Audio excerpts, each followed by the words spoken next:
My first flight was a panic until I held the wrong hands, and a millionaire CEO fell for me. I will never forget the day everything fell apart. The plane was shaking, and I felt my heart pounding in my chest, each beat echoing my fear. I was white-knuckling the armrest, trembling. I just wanted to cry, but the panic trapped my voice in my throat. I could almost smell the sweat from the other passengers. It was overwhelming. Strangers all around me were whispering nervously, their eyes wide, faces pale. The air was thick with anxiety. Then, out of nowhere, a warm hand wrapped around mine. I turned to find him tall, commanding, with piercing blue eyes that seemed to hold secrets. He was the kind of man people couldn't help but notice. His suit was sharp, every detail immaculate. And yet, there was an ease about him, a confidence that demanded respect. I swallowed hard, my cheeks flushing. Was this a dream? Or had I really just landed in the middle of a movie scene? "What's your name?" he asked, his voice smooth like honey. I stammered out my name, caught off guard by the strength of his grip. I felt anchored, calm amidst the chaos. Outside, the clouds rumbled ominously. Turbulence surged again, throwing the plane into a violent dance. People screamed. My heart raced, but he just tightened his grip. "I'm here," he reassured me. And just like that, for a moment, everything else melted away. I could still hear the whimpers, yet I felt safe. I glanced at him, and a strange energy flickered between us. I wondered who he was. Then, as if sensing my thoughts, he leaned closer, his breath warm against my ear. "You and I, we're not so different." It sent chills down my spine. How could he know me? I was just a girl from a small town, hoping for an escape. Suddenly, the lights flickered. The plane bucked and groaned. I gasped, gripping his hand tighter. Moments later, the flight attendants rushed to their seats. I could see the tension etched on their faces. Something wasn't right. He looked over at me, a flash of concern in his eyes. "Don't let go," he instructed, his tone serious. I was lost in his gaze, the rest of the world fading away. The flight felt like an eternity, and my mind raced. Who was this man? What was his story? As the plane jerked again, his grip felt like the only thing anchoring me to reality. The whispers grew louder around us, shock creeping over the cabin. "Did you hear? A millionaire CEO is on this flight." My breath hitched. For a moment, I'd forgotten. I felt drawn to him. Why? What did he want with me? My heart raced, not just from the turbulence anymore. Could a girl like me catch the attention of someone like him? Suddenly, the plane dipped sharply, and panic struck like lightning. I heard gasps of terror mingled with the thumping in my chest. Everyone's faces turned as pale as ghosts. "Stay with me," he urged, his eyes intense with determination. But then, as the lights flickered again, someone cried out in terror. The cabin filled with shouts, and I felt the world tipping. My grip faltered, my breath caught. Were we going to crash? Everything went silent for a heartbeat. I looked back at him, fear clashing with desperate hope. Would this handsome stranger save me? Hey, before we continue with this amazing story, I need to give you an important heads up. Many subscribers have reported that YouTube unsubscribed them without warning. Take a quick second to check the red button below to make sure you're still subscribed to the channel. I'd hate for you to miss any of the exclusive content coming soon. And while you're there, smash that like button, it really helps me out with the algorithm. Oh, and tell me in the comments, which city are you watching from? I love getting to know every amazing person who's part of this community. Your participation makes all the difference. Let's connect. The plane roared like a beast, plunging deeper into chaos as alarms blared, cutting through the air like jagged glass. For a moment, nothing existed beyond the thundering heartbeats of fear. My fingers slipped from the man's grasp just as the cabin jolted violently. I felt the weight of endless uncertainty pressing in, suffocating and consuming. Yet there was something extraordinary about this stranger, something that drew me back to him. I clawed my way through the turmoil, searching for his calming presence. With a sudden rush of adrenaline, I found his eyes, wide and filled with strength. A flicker of reassurance, small but fierce, that I won't let go. He whispered, leaning in closer as though to shield me from the storm raging outside. Even amidst panic, his voice was a grounded melody. I clutched his hand once more, bringing warmth back to the freezing terror coiling around my heart. There was something profound in that moment, as if our souls were entwined, entrusting each other with fragile vulnerabilities. But then an announcement cut through the chaos, the captain's voice shaky and laden with urgency. "We are experiencing extreme turbulence. Please remain seated with your seatbelts fastened." My stomach dropped. Extreme, what did that mean? I could see the flight attendants moving with frantic precision, their usual composure faltering. Could something catastrophic really happen? The couple beside me held each other tightly, eyes shut, as if bracing for impact. My breath quickened. I could taste the metallic tang of fear on my tongue. With the plane dancing dangerously in the skies, I stole a glance at him again. What if I started? But he pressed a finger against his lips, silencing my doubt. Instead, he directed his gaze towards the window, where a bolt of lightning illuminated the darkened clouds outside. A flicker of understanding passed between us, fear spoken without words. Beneath the surface of our chaotic surroundings, I sensed something raw and tangible. In that terrifying moment, I realized it was more than companionship. It transcended mere comfort. He didn't just soothe my fear, she shared them. As the turbulence battered us once more, he suddenly turned to the woman across the aisle, a mother with a toddler clutched to her chest. "Hey, it's going to be all right," he said with surprising warmth, his presence cradling her anxiety like a fortress. "You're doing great."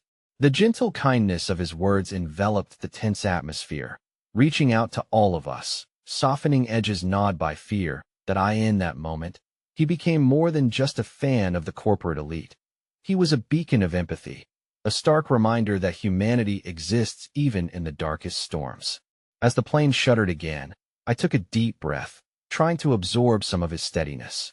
"My dad used to say storms like these always pass," I whispered, the memory of his reassuring voice stirring inside me like a warm breeze. I shared my moment of vulnerability, hoping to ground myself as much as him. He told me stories about flying and how it feels to be alive above the clouds. I never really understood, until now. He nodded, a knowing smile breaking through the tension. "You've got a brave heart," he replied, his admiration grounding me just as fiercely as his grip. "Bravery isn't the absence of fear, it's the willingness to face it." His words struck a chord deep within me, fanning the flames of courage. But before I could respond, the plane lurched again, pitching us forward violently. A chaotic murmur arose, and I felt his grip tighten once more. Suddenly, another passenger screamed, "We're going down." Panic erupted like wildfire, engulfing the cabin in unrestrained hysteria. My heartbeat joined the chorus of terror, but I turned towards him, and the world faded once more, leaving only the two of us afloat in a storm of our own. "Promise me," I stammered, fighting against the clamor around us, "that we'll make it out of this." He searched my eyes, determination mingling with warmth. "I promise," he said, his voice unwavering. But just as I believed his conviction, the plane lurched again, throwing our bodies back against the seats. For the first time since chaos erupted, I perceived something far worse than the turbulence. It was the realization that I could lose him, without ever knowing who he truly was. And then, just as swiftly as it had begun, the turbulence suddenly ceased. Silence wrapped around us like a shroud, only the muffled sounds of chaos remaining. As the tension flickered away, I glanced toward the entrance where a shadowy figure appeared, silhouetted against the cold overhead lights. I held my breath, caught between dread and anticipation. The last shred of calm shattered when the flight attendant's face turned ashen, and she stepped back. "Ladies and gentlemen," she cried, "we have an emergency." Heart pounding, I caught the flicker of terror in the stranger's eyes, and everything else began to fade as dread slithered through the cabin like smoke. What emergency? My breath caught as the words lingered in the air, heavy and foreboding. And in that moment, I realized that the real storm was just beginning. The aftershock of the announcement reverberated through the cabin, a swell of fear that twisted in my stomach like a knotted rope. I instinctively locked eyes with the stranger, whose reassuring demeanor now seemed dwarfed by the weight of uncertainty. His grip remained steady, yet I could see the rapid rise and fall of his chest, betraying the very fear we had fought to keep at bay. "Can you tell us what's happening?" the frightened mother across the aisle begged, her voice vacillating between desperation and resolve. It was as if we were all holding our breath, waiting for that lifeline of information, any glimmer of hope. But the flight attendant didn't answer. Instead, she stepped back further into the aisle, her eyes darting as if she were searching for an escape route rather than a way to calm our growing panic. A heavy silence fell, and the muffled sounds of other passengers' frantic whispers surrounded us. "What do we do?" I murmured, my heart racing. "Is there really an emergency?" He leaned closer, attempting to shield our hushed conversation from the chaos around us. "Sometimes, they say emergencies can be a protocol rather than a reality," he said, though the tremor in his voice suggested he was trying to convince himself as much as me. "Hold on, we will get through this." I wanted to believe him, to grasp onto those words like a buoy in a turbulent sea, but the muted sobs of other passengers quickly snatched away my faith. The noise crescendoed, morphed into a cacophony that enveloped us in a tightening grip of dread. I glanced at the floor, the continued sway of the aircraft betraying the fear. I tried to suppress an overwhelming sense that the world might tip on its axis at any moment. Then, I felt a hand on my arm. It was the old woman sitting in front of us, her eyes belying a wisdom that lanterned the dark corners of fear. "Dear, don't focus on what could happen. Focus on what we know," she said, her voice steady as rock. "We are still here. We are still together." Miraculously, those simple words sparked a flicker of understanding, and I realized something crucial. However uncertain our fate, we were all bound together in that moment. Strangers, yes, but somehow united in this shared experience, clinging to whatever shards of hope we could find. I felt the stranger's hand tighten around mine again, a lifeline tethering me to this fragile reality. "What's your name?" I asked, desperation and curiosity teetering uneasily in me. "Ethan," he replied, the corners of his mouth lifting in a smile that held a hint of warmth amidst the dark dread. "And you?" "Jasmine." I blinked away the tears that threatened to spill over. I didn't want to be just another passenger, caught up in this chaos. He nodded, gazing into my eyes as if realizing that behind the fear, a deeper connection had formed. "We're more than just passengers, Jasmine. This is our story now, whether welcome or not. If we have to ride this out together, let's do just that." His words draped over me like a soft blanket, and for a moment, I held on to the truth that I wasn't alone in this storm. Perhaps, like the old woman said, what lay ahead didn't have to be faced alone. Despite the turmoil that surrounded us, there were islands of calm moments of genuine connection amidst catastrophe. Suddenly, the pilot's voice broke through the air again, sounding steadier this time. "Ladies and gentlemen, we have experienced some significant turbulence, and I am working to regain control of the aircraft. I need everyone to remain seated with your seatbelts fastened while we prepare for landing." The statement fell like a stone, heavy with implications. We were descending? The realization struck like a bolt of lightning, unsure, tumultuous, and contributing to the currents of anxiety flowing thickly in the cabin. "Stay with me," Ethan urged, and I could feel the grip of his hand anchoring me to the moment. Despite the encroaching sense of dread, there was a fierce determination blazing in his eyes. As we inched closer to some unknown fate, I looked around again, absorbing the faces around me: fear, the hope, the desperation, and the solidarity. As we prepared for what could be the fight of our lives, a thought struck. What if we survived this flight only to find ourselves back on the ground, grappling with our mundane realities, pieces of our souls scattered amidst the wreckage? What if this was characterized not only as a flight, but as our shared moment of clarity, a waning fragility to remind us how to live? And just as those thoughts began to take root, the lights flickered ominously, casting shadows across the cabin, and I heard a low rumbling that echoed beneath our terrified gasps. The power flickered, and with a jolt, my stomach dropped deeper than before. "Something is wrong," I gasped, the realization hitting me like a freight train. Ethan's grip tightened further, his eyes narrowing in determination. "Whatever happens, we face it together." But even as he spoke those words, a creaking sound punctuated the air, a harbinger of some unknown terror. For the first time, I truly wondered if we would emerge from this storm, together or apart. The darkness whispered uncertainties, but there was something in the resolve of his grip that kept my breath steady, at least for the moment. And then, just as the flight attendants rushed past with urgency in their eyes, the plane shuddered again, and the overhead bin burst open, unleashing a cascade of luggage that tumbled toward us. In that heartbeat of chaos with luggage falling, a sense of panic swelling, and the very foundations of our smoky capsule quaking. I turned to Ethan with dread.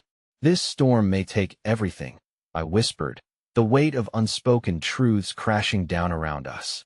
And then the plane lurched violently once more, tilting precariously as screaming filled the air, and we braced for the impossible.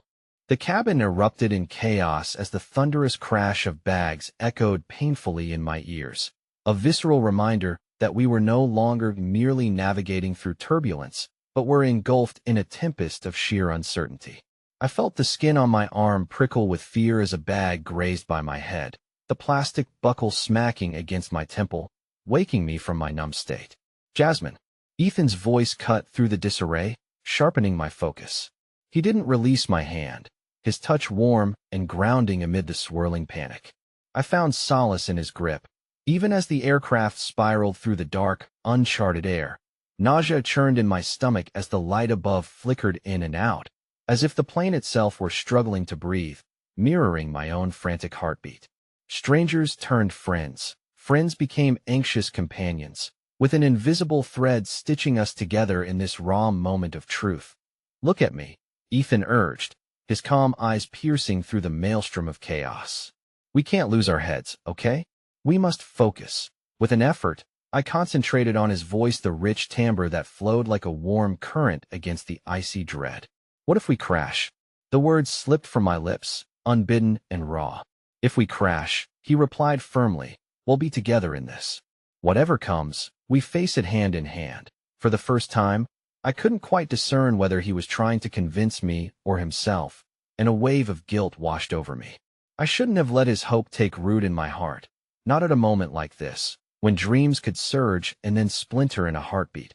Above us, the overhead bins continued to quake, and for an instant, as I glimpsed shattered glass cascading against the aisle, I thought of the old woman and her wise words, how each one of us was caught in this shared reality. But moments passed like eternal echoes, an inescapable spiral pulling us deeper into despair. Then, amidst the chaos, I noticed a girl no older than 6, clutching a stuffed bunny to her chest, her tears streaming down like thin rivulets down an untroubled face. My heart twisted at the sight.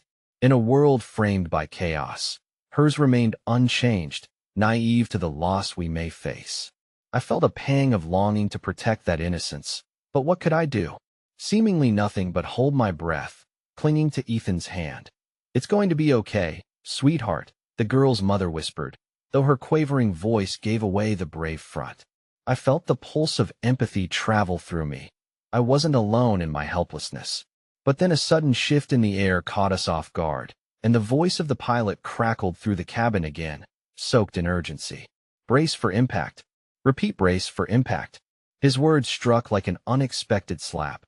The weight of them sent shivers racing down my spine. The cabin transformed the ambient sound of distress crescendoing into a frantic symphony of screams, each voice a note in a desperate plea for survival. I squeezed Ethan's hand, and he squeezed mine back, a silent vow that echoed amid the chaos. That I glanced up at the sky through the small window beside us, and for the briefest moment, the clouds looked serene, almost comforting. It struck me then the contrast of normalcy just beyond that thin piece of glass. How could chaos and beauty exist at such proximity? Reality was stretching, twisting, pulling in all directions, and I clutched tighter onto the hand that felt like my anchor. As rather fragile moments danced between hope and despair, a voice from far behind us leapt out, sharp and shrill. "Is anyone a doctor? We need a doctor." The words sliced through the cacophony, snapping my focus back into the cabin, where fear was morphing into mania. Ethan turned to glance back and instinctively started to rise. "I can help." "No, Ethan," I protested, panic igniting in my chest. I couldn't bear the thought of him being lost in the chaos. "I have to," he insisted, his determination radiating like the sun cutting through clouds. "Just keep holding on. They'll be right back." And with that, he slipped his hand from mine, and my world grew dimmer. I felt the enormity of the moment. As he vanished amidst the throng of fighting bodies, hope intertwining with dread like raging vines. I turned back to see the little girl still clutching her bunny, yet now her face mirrored mine, fear stripping away her innocence, leaving behind a haunting uncertainty. "Everything will be all right," I told her, though the lie hung heavy in the air. I ached to believe it myself. Suddenly, a massive jolt shook the plane, and I was thrown sideways, colliding against the cold metal frame. In that instant, the cabin erupted into a chorus of terrified screams. I crawled back painfully upright, fears spiraling within me. Through the flickering lights, I searched desperately for Ethan's silhouette, heart racing and thoughts whirling, every second stretching out like an eternity. But he was nowhere to be seen, lost in a sea of uncertainty. As the voices surged around me, and the plane cried out in desperation. And then, as if the universe itself were mocking my fears, the lights finally dimmed completely, plunging us into darkness. And in that abyss, a heavy truth settled, just fragments of hope amongst the storm brewing inside and around us. Would I see him again? Would we survive this? In the shadows, the turbulence began to feel like my own heartbeat, rapid and uneven, echoing the emotional war raging within me. And a hope flickered, bruised and battered, teetering on the brink of despair. The shadows whispered secrets as the plane quaked around me, each bump and groan magnifying my fears and doubts. I rubbed my palms together, the remnants of sweat clinging to my skin, as I sought to calm the tempest in my chest. My heart ached with a void, a chasm created by Ethan's absence, each passing second stretching into infinity, making the cabin feel both confined and impossibly vast. Jasmine. A faint voice broke through the darkness, heavy with panic. It was the girl with the bunny. Where's my mommy? Tears welled in my eyes as I hesitated, feeling the weight of the world on my shoulders. She's coming back, sweetheart. Just hold on tight. Her wide eyes shimmered with a terrible innocence, and I realized then that I was lying not just to her, but to myself. What use was hope against the gathering storm? I pushed the thought aside, trying to summon the courage I wasn't feeling. Stay with me, I urged, pulling the girl onto my lap while I wrapped my arms around her slim shoulders. Her small frame quivered, and I took a shaky breath, letting a glimmer of resolve light the candle of my spirit. We would be brave together. Around us, other passengers shared worried glances, some murmuring prayers or squeezing hands tighter. Empathy bloomed in the chaos, the seed of a beautiful humanity sprouting within the turmoil. Yet, as I clutched the girl, all I could think of was Ethan. I replayed his last words in my mind, the way he had looked back with such fierce determination. Then the darkness shattered. The emergency lights flickered to life, painting the cabin in a faint, ghostly glow. There was movement from the front of the plane, and amidst the chaos I caught sight of a figure, a flight attendant navigating through the aisles, her voice steady over the clamor. Everyone, please remain calm. We'll get through this. Her strength inspired others to lean into the hope she offered, some gripping their seats, while others reached for one another, forming an ephemeral bond against the rising fear. Yet even as the collective effort to hold on to faith gathered momentum, a sick feeling gnawed at my insides. Was there calm enough? Ethan, my voice broke, the desperate whisper escaping my lips like a prayer. Then, out of the corner of my eye, I saw a movement, a flash of familiar clothing. My breath caught. Was it him? Hope surged, but just as quickly, it twisted into despair. The figure moved toward the back of the plane, and in that fleeting second, I pulled the girl closer, shielding her with my body, wishing to protect as many precious moments of innocence as I could. Everything is going to be okay, I repeated, although with every conviction in my voice, doubt gnawed harder at my insides. Suddenly, a loud crash shattered the ambience, and the plane jolted violently again, this time making me lose my balance and nearly topple over. Gasps filled the air, and the rush of fear gripped me deeper than ever before. Just then, a metallic ping of something striking the wall beside us sent chills racing down my spine, igniting the panicked screams of those surrounding us again. Everyone, please brace yourselves, echoed the flight attendant's steady voice. Prepare for emergency landing procedures. Panic exploded, and I tightened my grip around the girl, shielding her against the growing chaos. In a moment of wild courage, I turned back, desperate to find Ethemy Anchor, the one who had promised to face this with me. But just as I began looking again, another loud thud reverberated through the cabin, and the lights flickered ominously. Was this how it was all going to end? The images of Ethan's warm smile danced through my mind, mingled with the hope of shared laughter, and suddenly, an aching realization pulsed through me. What if I never had the chance to tell him how much he meant to me? The thought of losing him felt heavier than the plane itself, stealing my breath. I was lost in a whirlpool of despair when something soft brushed against my leg. I looked down to see the little girl's stuffed bunny, now outstretched toward me, her innocent face searching for reassurance. "Can you hold it for me?" she asked, and amidst the swelling storm of fear, an odd moment of lightness swept through me. "Of course, I will," I whispered, taking the bunny and holding it close. In the midst of chaos, here was this little creaturia's symbol of trust and love. "They'll take care of him. We'll see your mommy together." Yet, even as I tried to lend strength, an all-consuming dread unfurled inside me. The plane had begun to tilt, and my heart raced as I realized that we were losing altitude. I put on a brave face for the girl, but my own body betrayed me shaking, as a new wave of panic washed over me. "Jasmine!" A voice roared, cutting through the darkness. It was Ethan. Relief swelled within me. But that warm feeling was quickly overshadowed by fresh fear as the look on his face told me everything about the gravity of the situation. Beside him stood another man, a random passenger whose expression mirrored my own desperate confusion. "There's been a malfunction," Ethan shouted, urgency and fear twisting through his words like venom. "We need to get everyone ready for impact. Can you help?" And there it was, a chasm of uncertainty stretched between us, teetering at the edge of hope.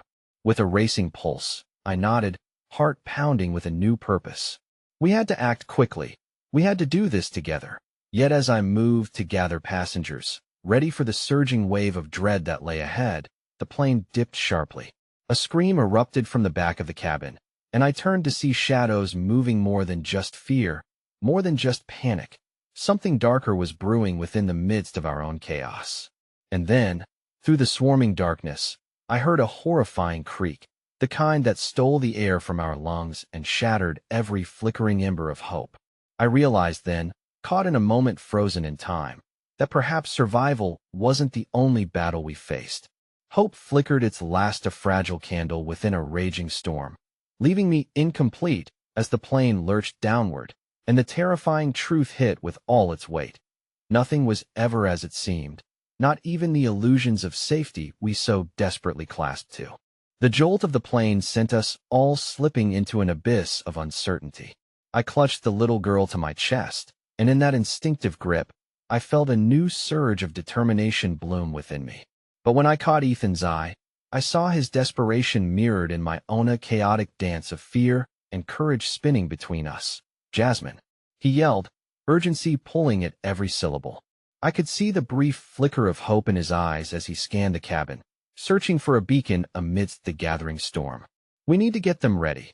Somewhere in the throes of chaos and the screams that pierced the hum of the engines, I heard the voice of the flight attendant calling out instructions, her calm amidst the storm striking a chord within me. "Find your brace position. Hold on to something secure." Her voice was a grounding force, and as I turned to help others, I quietly obeyed her command. The little girl squeezed her bunny tightly. "Are we going to see my mommy soon?" she asked, her voice small and trembling. I wanted to assure her, to cradle her innocence in my words, but deep down, a disquieting fear rooted itself within me. How much longer could we hold on to fragile promises when uncertainty bled through the very fabric of our lives? "Soon," I said instead, forcing a smile, watching the way her doe-like eyes absorbed my every word. The sheer weight of her trust suffocated me, yet in that moment, something else began to awaken. Like a spring blossom breaking through winter's grip, I felt another gentle nudge of hope, a reminder that we weren't alone in this chaos. I looked around at the passengers, their faces stricken with fear but bolstered by a shared, tacit resolve. Hands began to link, eyes shifted toward one another, and just for a moment, I felt the unity of humanity girding us like an unbreakable quilt. "Everyone, listen up," Ethan shouted over the tumult, his presence radiating strength that pierced through the haze. "We'll get through this together. Just follow my lead." It felt surreal how he could still command authority, even with despair gnawing at our heels. The sight of him surged strength through my veins, and I echoed his call, moving swiftly, gathering those around me as we prepared for the unimaginable.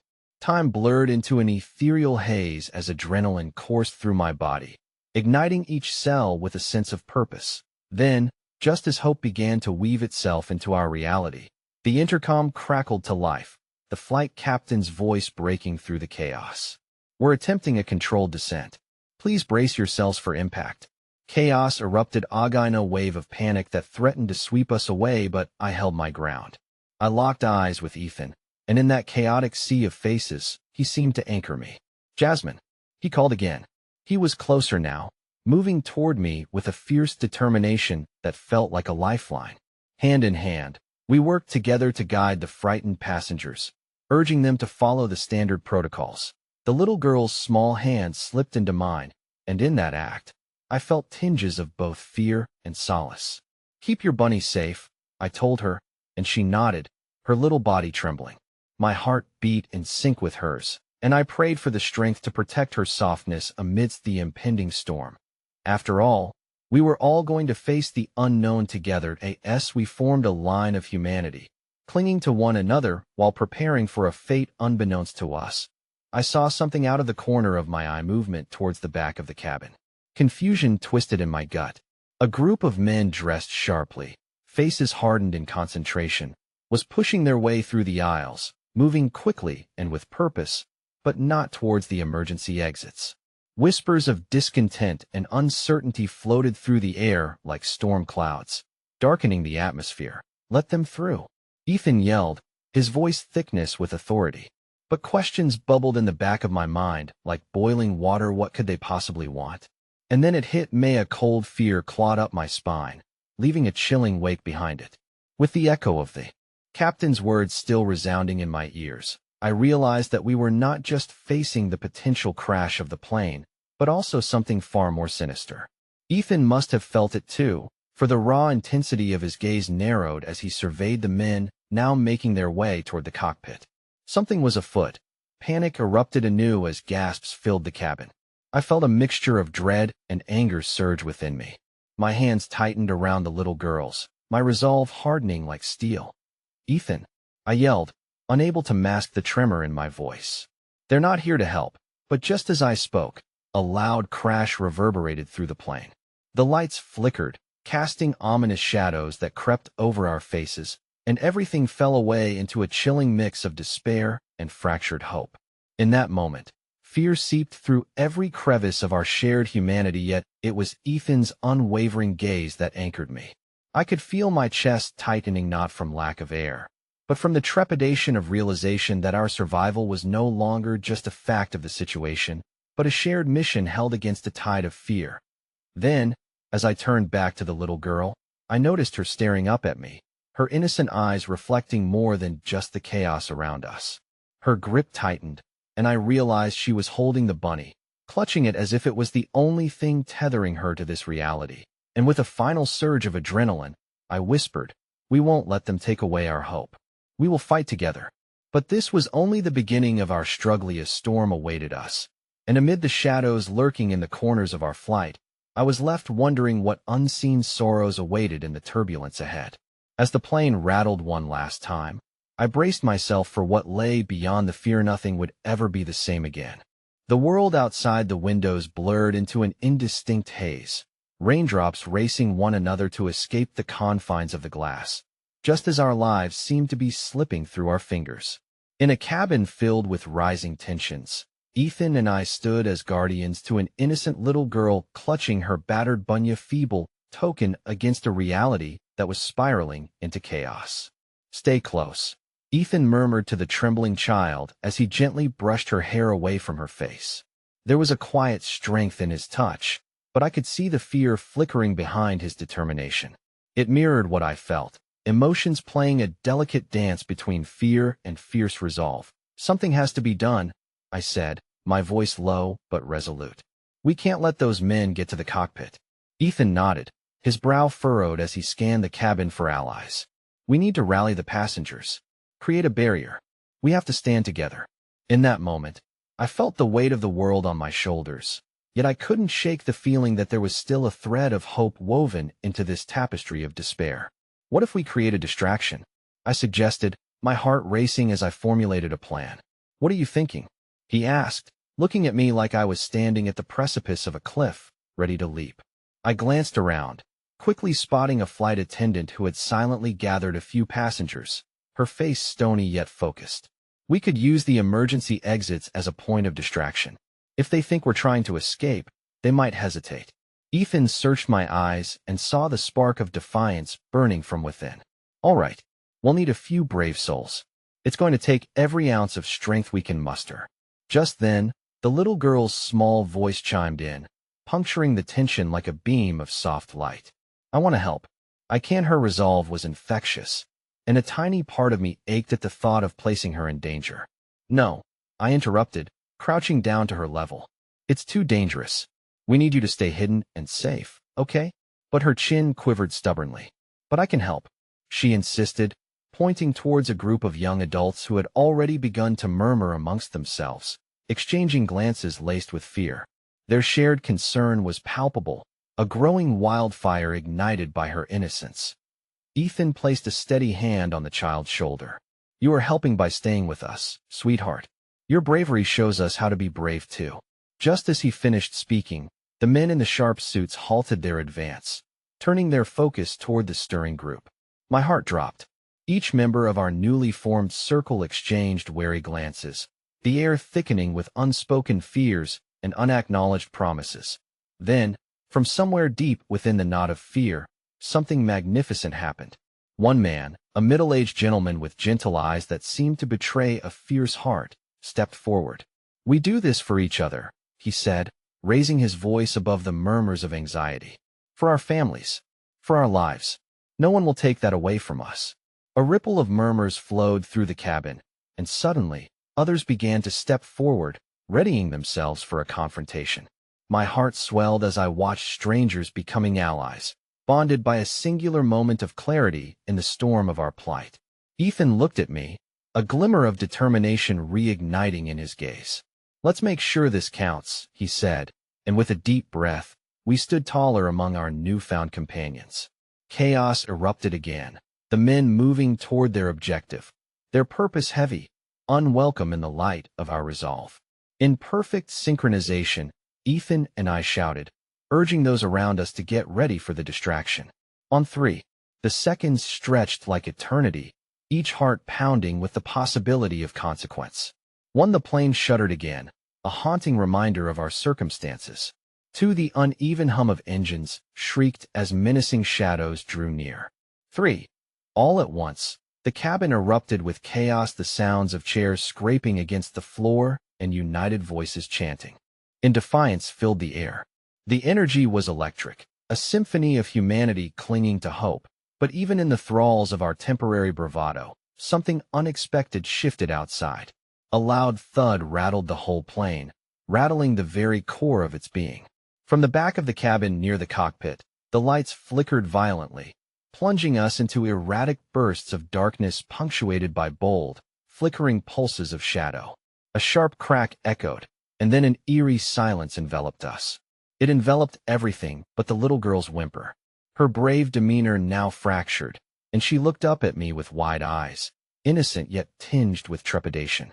I felt as if the floor had disappeared beneath me, and for a terrible moment, I could do nothing but gaze in shock at the looming uncertainty. The gentleman who had spoken moments before fell to the floor, and all at once, the camaraderie that had blossomed moments prior wilted back into fear. Ethan, gripping the little girl's hand tightly, pulled her closer against his chest. Stay together, everyone, he cried. But the tension had shifted. The previously united front fragmented, each Firth taking its own shape. In that haunting stillness, I knew panic had triumphed, and as the plane shuddered once more, my heart sunk like a stone. We were left with an impending gloom, the culmination of our struggle overshadowed with doubt. And just as new tides of dread began to take hold, a voice rang out, a new figure surging through the now disheveled aisles. My breath caught in my throat. It couldn't be. The figure wore a suit, eyes glinting with an unsettling combination of authority and something darker. As he stepped into the fractured light, the revelation hit me like a tidal wave. It was the billionaire CEO from the business class, The very man whose presence had once sent an unsettling flutter through my heart during the flight's dull moments. Now, here he stood, a figure of conflicted loyalties, as our fates intertwined amid chaos. "Everyone, I need you to listen to me," he called out, the tension in the air palpable as questions hung like heavy curtains around us. I couldn't shake the feeling that this was not just another passenger, but a new challenge, a new layer to unravel in our unfolding story, and in an instant, I felt the familiar grip of anxiety clasp my heart with renewed urgency. What would happen next as we stood on the precipice of fear, caught between survival and the unforeseen twists of fate? The storm was far from over. The cabin was steeped in uncertainty, shadows dancing menacingly, as if each flicker of light dared to reveal the truth lurking within our predicament. I turned my gaze toward the CEO, my heart racing faster with each second. His presence was like a storm cloud, compelling yet ominous. "Please, you have to let us know what's going on." The gentleman with gentle eyes rose shakily to his feet, rallying the remnants of our fragmented group. The desperation in his voice echoed my own fears. The CEO looked around the cabin, his expression a carefully crafted mask. "We're facing a situation beyond what you can imagine," he began, his voice smooth but edgily palpitating with urgency. "These men," he gestured toward the group of suited figures, still looming near the cockpit, "aren't just hijackers. They have their own agenda, and we're caught in the middle." Understanding washed over me like a jolt of cold water. It wasn't just our safety at stake. It was something larger, painted with strokes of greed and power. Something threatened not just our lives, but possibly more. But the atmosphere crackled with dissent as his words settled. "How can we trust you?" someone shouted from the back, their voice trembling with bravado. "You're part of their world, aren't you?" His gaze shifted, piercing yet reluctant. "I was, but I know what's at stake. We can help each other." He took a step closer, his shirt rumpled, but somehow still maintaining an aura of authority. "I could have made a call, to end this before it started. But my hands have been tied." The crowd reacted, murmurs rising in waves, a mix of fear, confusion, and growing distrust. But Ethan's grip behind me was unwavering, a warm reminder amidst the spreading chill. "We need a plan," he urged, scanning the room for any sign of agreement. I could feel the tether of urgency between him and the little girl, her big eyes filled with a mix of trepidation and burgeoning hope.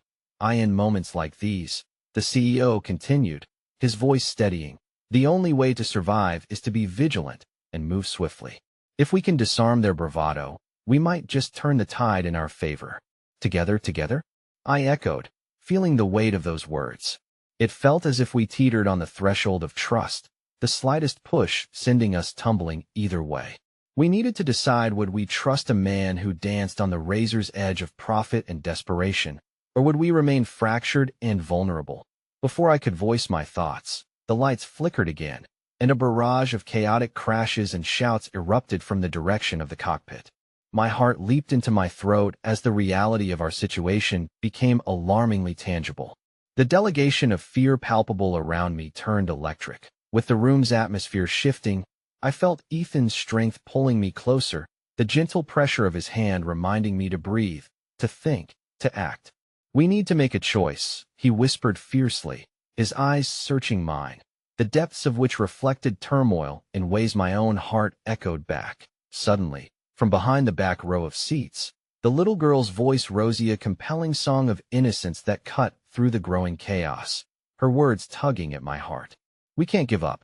I want to go home." Her voice rang out like a clarion call, and for just a moment, everyone hesitated, pulled back together by her innocent plea. It was that tiny flicker of hope I desperately needed. The camaraderie we had forged before flickered back to life, simmering beneath the tension. "She's right," I said loudly, standing taller as courage surged forth. "We have to fight for our home, for our lives, for her." Ethan nodded in agreement, fear momentarily giving way to a fierce resolve as he turned to the CEO. "What do we need to do?" His words spilled from his mouth, an unspoken promise to act, to defend, to unite.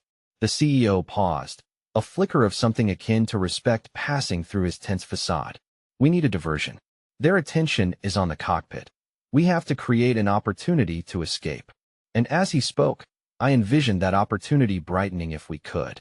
Harness the hope in this little girl's unyielding spirit and the strength binding us together. Maybe, just maybe, we could wrestle our fate from the brink. The whispered agreement of passengers filled the room, each voice threading into a tapestry of defiance that pushed against the fear threatening to bubble over.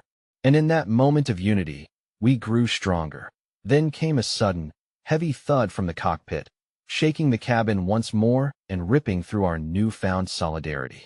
A woman gasped, and fear clawed at my insides as the cockpit door flung open, revealing chaos spilling out in an unsettling rush that it was the last moment I had to prepare myself to brace against what was coming.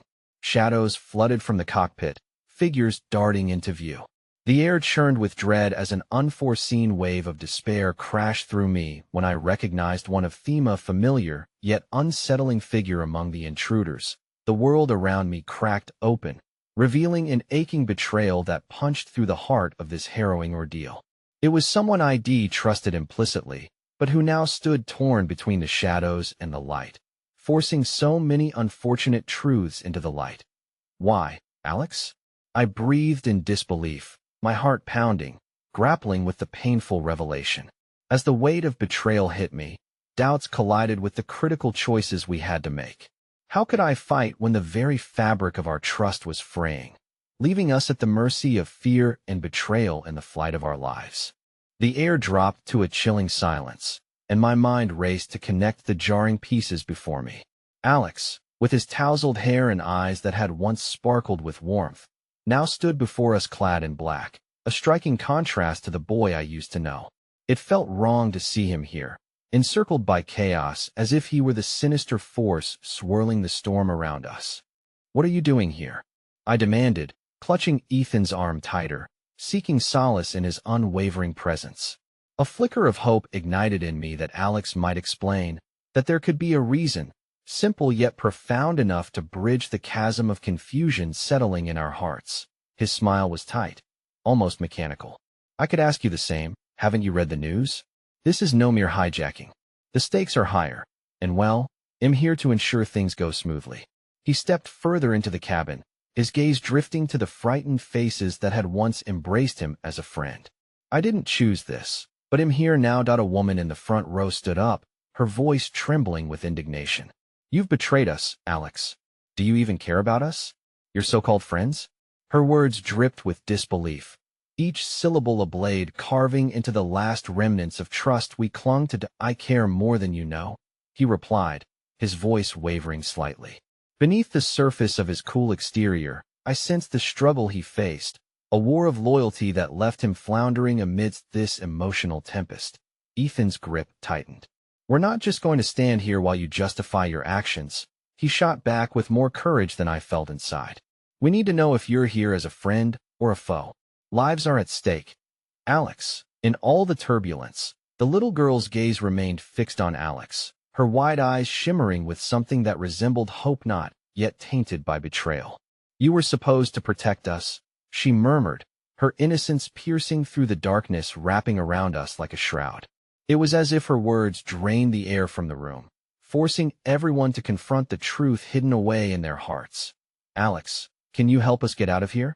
I asked, desperation creeping into my voice as I sought to appeal to whatever decency still lingered inside him. I fought to keep my tone steady, to believe in the old Alex who had laughed with us over coffee in college, who understood dreams and fears without judgment. His eyes darted around the cabin, darting from the fear etched on the faces of the passengers to the men closing in. "You don't understand the situation," he began, his voice lowering. "If I help you, it puts everything at risk. My life. Everything I've worked for." "Everything you worked for?" I echoed, the bitterness rising in my throat. "At the cost of innocent lives?" The moment of vulnerability cascaded within me, cracking like thunder. Could he truly be lost to greed? Suddenly, the lights flickered again, plunging us back into uncertainty. A resounding crash, far too close for comfort, unnerved us as if the very foundation of our reality threatened to crumble beneath our feet. The conversation turned frantic, passengers yelling to gather their loved ones, to prepare for the inevitable fallout. "Remember the last time we were together, Alex?" I whispered, reaching back into Tamiya buoy amidst the rising panic. You told me stories about risking it all for those who can't see the light. Can you truly walk away from that? For a moment, I thought I saw a flicker of the boy I knew, a gentler spirit struggling against the tide of ambition that had pulled him far from shore. But then his expression hardened, a barrier standing tall between USA, a choice made in darkness overshone by the weight of his selfish entanglement, that a large figure began striding forward from the cockpit, a man clad in a leather jacket, his features obscured by the hood pulled over his head. Instinctively, I stepped back, the unknown washing over me with a new wave of fear. Alex, I called out, sensing time bending around us, futures hanging in delicate balance. You could turn this around. The people here, they can't protect themselves. You need to choose, please, the gentle-eyed gentleman urged once more, tears glimmering under the uncertain light. Don't let us down again. Don't make this harder than it has to be, Alex muttered, voice barely above a whisper, caught between fear for us and the dark unknown lurking behind him. Just then, the intruder pulled back his hood, revealing a face I recognized but resisted acknowledging, the face of the very man who had manipulated Alex into this hellish game, a man I had only seen in fleeting flashes on television screens, an elusive shadow of malice. Our contracts are binding, Alex, the intruder hissed, his voice gravelly, cutting through my thoughts like a jagged knife. You know what happens if you fail? Everything shifted in that moment, the walls around us closing in, time ticking with an unforgiving urgency. As Alex's eyes narrowed, understanding flashed through the embers of conflict building inside him. My heart raced as emotion dripped into the air, a concoction of desperation and fear. The path before us was no longer clear, and I stood there, frozen as shadows loomed and the burden of choices weighed heavily. In that fleeting, fragile moment, the line between friend and foe blurred, and I was left with a choice echoing through the chaos. Would I stand by someone I once trusted, or risk it all for the sake of those who still believed in the light ahead? And then came a loud bang, echoing through the cramped cabin like a gunshot. A clarity shattered, followed by chaos as the door burst open wide, engulfing our world in darkness. The moment the door swung open, chaos swept across the cabin like a tidal wave. The air filled with a cacophony of screams and shouts, panic crashing against the paradise of hope we had been clinging to. Shadows vaulted into our world, a sinister energy pouring through, threatening to snuff out whatever light remained. Before I could gather my racing thoughts, I felt Ethan's strong hand grip my arm, pulling me toward him. We have to move, he shouted, voice laden with urgency that tore through the thick veil of fear wrapping around me. I clutched the little girl's steady anchor amid the whirlpool of chaos as we surged toward the back of the plane, a desperate escape from the looming darkness. You know what's happening, don't you, Alex? I yelled back at the man I once trusted, torn between the past and what he had become. This is more than survival, now it's about fighting for each other. Alex stood paralyzed in the doorway, caught between loyalty to the men threatening our very existence and the people he had once called friends. His brow furrowed as the urgency of the moment wore on him, and the cracks in his resolve began to show. I saw bewilderment mixing with the turbulence in his expression, the echoes of his past fighting a battle against the tide of shadowed ambition. I didn't want any of this, he cried, his voice cracking. I'm trapped too. Then help us. I shot back, my heart aching for the boy who had once made me laugh, for the friend who understood dreams, the boy I wished I had saved from this darkness that now clung to him. You have a choice.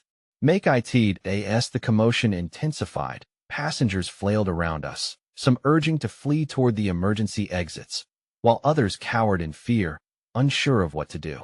The little girl squeezed my hand and pressed her face into my side, her bunny clutched tightly to her chest, reminding me that innocence was still very much alive.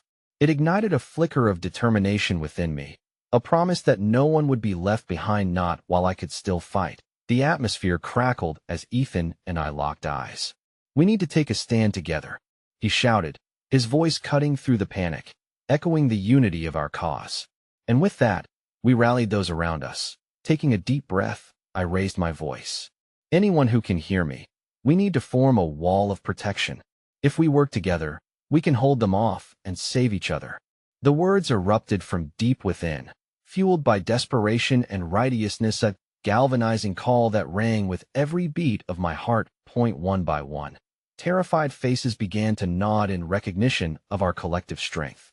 Despite their fear, they seemed to recognize that their hope lay not just in personal survival, but collective courage. The power of unity surged like electricity through the cabin as instinct kicked in. It was the kind of bravery that sprang raw from a desperate heart and echoed within each soul, bringing us together, that I felt Ethan's hand tighten around mine as we joined the front lines, standing firm as a quiet army, ready to protect the very thing that mattered most, each other. The little girl peered over my shoulder, her wide eyes shimmering with innocent trust, and it fueled a rush of determination sweeping through me. The figures from the cockpit advanced, dark and shadowy phantoms, but we rose against them, a living wall forged from shared humanity. Alex lingered at the back, gazing at us, his heart clearly at war with a lifetime of choices molded by ambition. But through the veil of uncertainty, I saw something shift within him, the faintest glimmer of the boy from my past who had fought for what was right. "Choose to fight, Alex," I shouted, my voice laced with fierce hope, breaking through the chaos. "We need you. We all need each other." It felt like I was reaching across a chasm, trying to pull him back from the shadows. And then, as if a dam had burst, Alex sprang forward, casting aside the hesitation that had shackled him. "You're right," he proclaimed, his voice rising above the roar. "I won't let this consume me." But I was cut off by a sudden violent lurch in the cabin, sending me sprawling into Ethan. The world tilted, plunging us deeper into chaos, the remnants of order flying to pieces as the cockpit door slammed open once more. The intruders charged in, faces shrouded from recognition. But amid the surge of adrenaline, I felt a fire ignite within me, a raw, primal instinct to protect what we had formed. My heart raced as I caught sight of the dark-eyed man leading the charge, the embodiment of cold ambition and wanton greed. In that moment, he was no longer just another hostile force. He was a threat to every dawn we had ever dreamed of, a tangible representation of everything we had to lose. Without another moment of hesitation, I turned to the little girl, her expression reflective of pure fear and trembling bravery. "Stay with Ethan, okay? Protect her," I urged. "He'll be right back." My heart ached with every syllable, but I had to believe that the roots of unity ran deeper than fear and despair, and I couldn't abandon my friends or the hope that flickered in our hearts. With a determined rush, I joined the front lines, feeling fierce resolve surging within the depths of my spirit. "We will not let fear swallow us. For the sake of our future." My voice rang out an impassioned rallying cry that seemed to resonate within those standing resolutely beside me. Time stretched into eternity as the figures of darkness bore down on us, ready to capitalize on our confrontation. But we stood resolute, an harmonious choir of resolve. The sound of shattering glass echoed through the cabin, illuminating our surroundings, sending splintering shards cascading like regrets taking flight.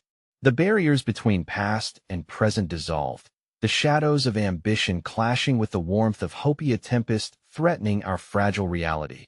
But united in this moment of desperation, we could still seize our fate. "For each other," I shouted, my heart thundering in rhythm with our fierce yearning for life. The clamor of bravery cascading down the aisle, as if we were a storm breaking free from the fetters of silence. As we pressed forward, voices clung to the air, a powerful reminder that we were never meant to fight alone. The CEO, once just a mere figure cloaked in corporate ambition, stepped beside us, ready to forge ahead in a desperate bid for redemption. Alex's resolve fused beside him, a quiet acknowledgement that bloody choices lay heavy on his shoulders. And then, in an instant, I found myself facing the man leading the charge, the embodiment of our collective nightmares. Our eyes locked, and in that moment, everything slowed around me. It was not just about survival any longer. It was about standing firm against darkness, refusing to let fear dictate our choices. My breath quickened, but I was ready. "Together," I cried, my voice breaking free from the dark, unrelenting waves of fear crashing through us.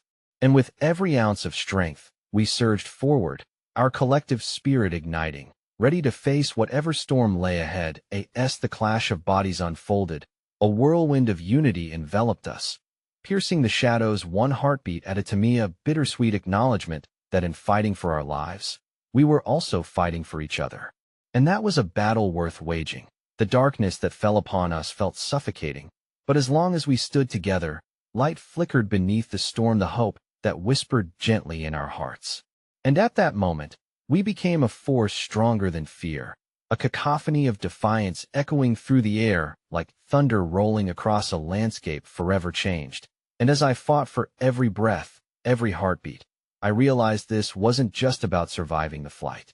This was our moment to reclaim our hopes, to stand against whatever demons awaited beyond the clouds. Indeed, together we were unbreakable. Through the storm, we flew onward.